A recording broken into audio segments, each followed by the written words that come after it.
नमस्ते साथियों, आइए आज सीधे ग्लोबल फॉरेक्स मार्केट की उस हकीकत पर बात करते हैं जहां अमेरिकी डॉलर अभी भी सबसे प्रभावी मुद्रा है, लेकिन भारतीय रुपया तेजी से अपनी जगह बना रहा है और कभी-कभी बाहरी दबावों के बावजूद स्थिरता दिखा रहा है। 2017 में जब डोनाल्ड ट्रंप ने भारत की अर्थव्यवस्था को डेड इकोनॉमी कहकर मजाक उड़ाया था, तब कई अंतर्राष्ट्रीय विश्लेषकों और मीडिया रिपोर्ट्स ने अनुमान लगाया था कि भारत की विकास यात्रा अब रुक जाएगी और ग्रोथ रेट तेजी से गिरेगा।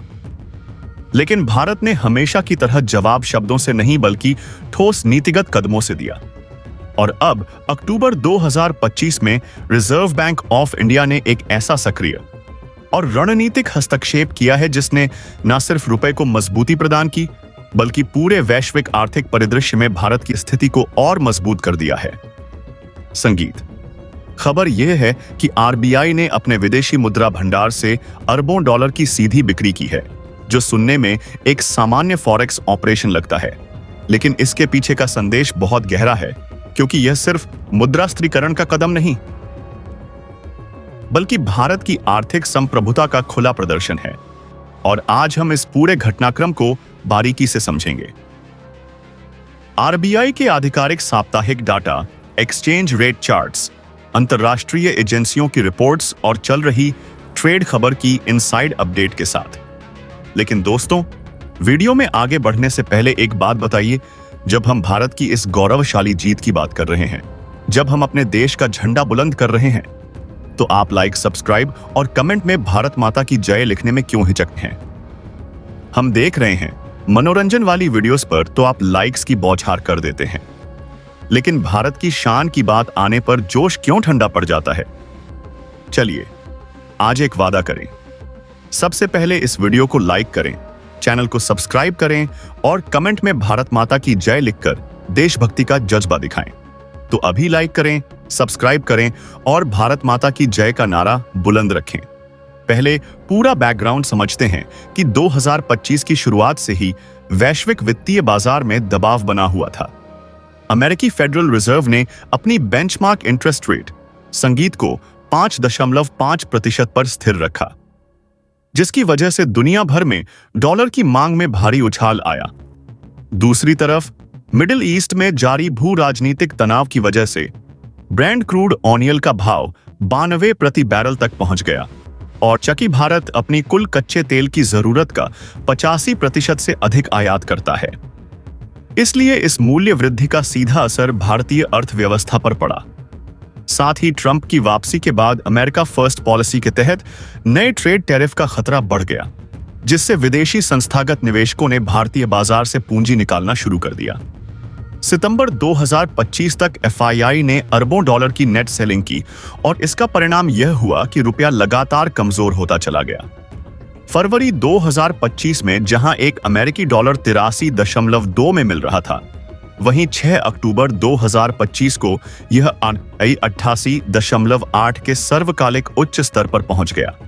यानी सिर्फ 8 महीनों में रुपए में 6.7% की गिरावट दर्ज की गई। फॉरेक्स मार्केट में डॉलर की मांग आसमान छू रही थी। बड़े इंपोर्टर्स डॉलर खरीदने के लिए कतार में थे। स्पेकुलेटर्स शॉर्ट पोजीशंस बना रहे थे और अगर यही स्थिति जारी रहती तो मुद्रास्फीति 7% को पार कर जाती। जीडीपी ग्रोथ रेट 6.5% से नीचे आ जाती और आम उपभोक्ता की जेब पर अतिरिक्त बोझ पड़ता। लेकिन आरबीआई ने इंतजार नहीं किया और अपने 700 बिलियन से अधिक के विदेशी मुद्रा भंडार को सक्रिय हथियार बनाया। अब मुख्य घटना पर आते हैं। 3 अक्टूबर 2025 को आरबीआई का कुल विदेशी मुद्रा भंडार 699.996 बिलियन था, जिसमें अमेरिकी सिक्योरिटीज और कैश के रूप में लगभग 612 बिलियन शामिल थे। एक हफ्ते बाद यानी 10 अक्टूबर 2025 को यह आंकड़ा घटकर 697.78 बिलियन हो गया, यानी 7 दिनों में $.18 बिलियन का ड्रॉडाउन।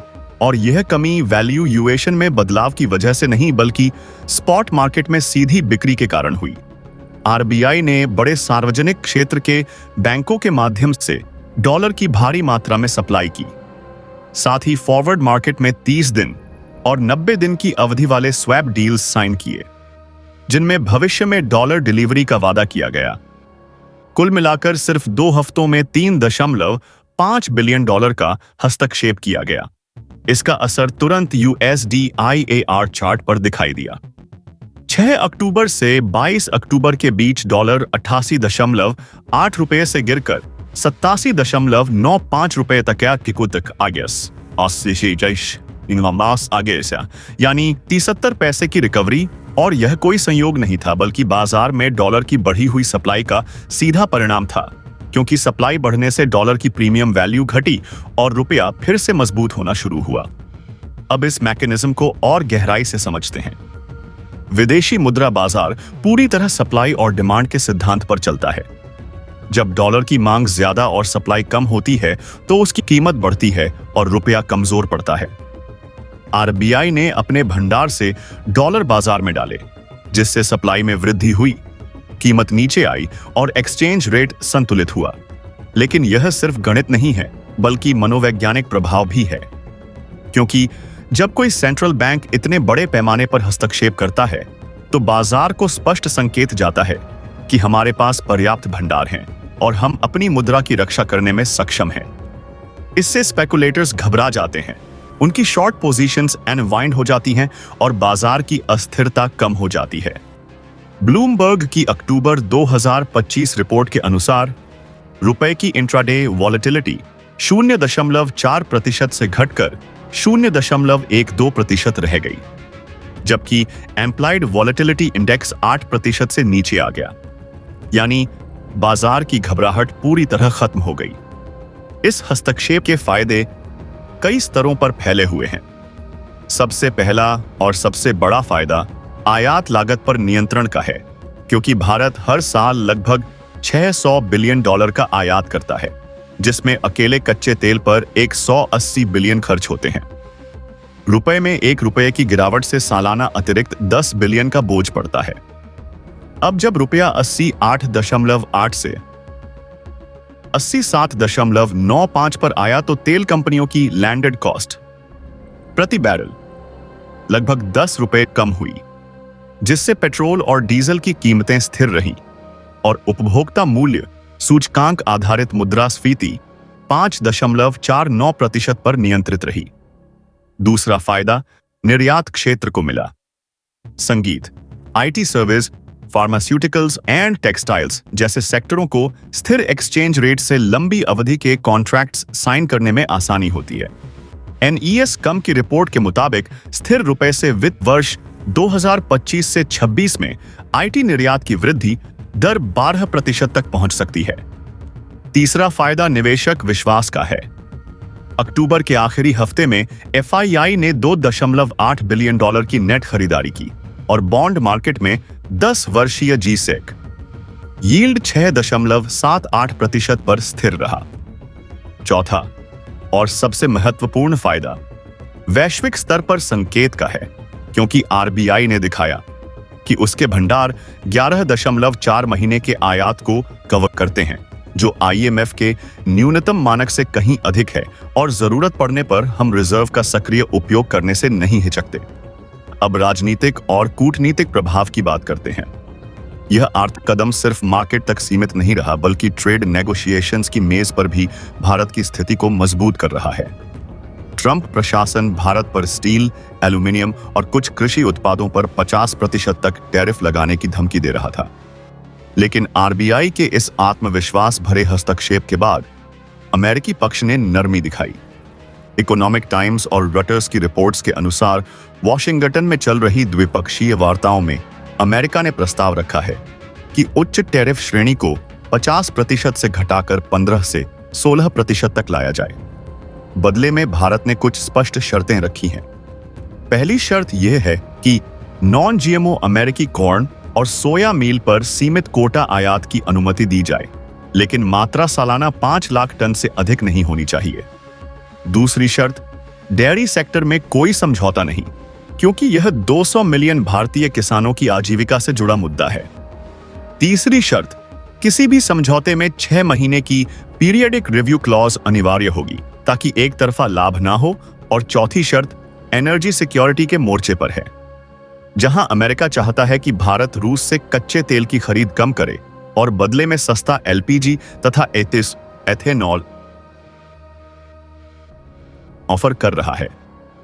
लेकिन भारत ने साफ कह दिया है कि यह फैसला सिर्फ आर्थिक नहीं बल्कि राष्ट्रीय सुरक्षा के दृष्टिकोण से लिया जाएगा और फिलहाल रूस से डिस्काउंटेड क्रूड ही सबसे विश्वसनीय स्रोत है।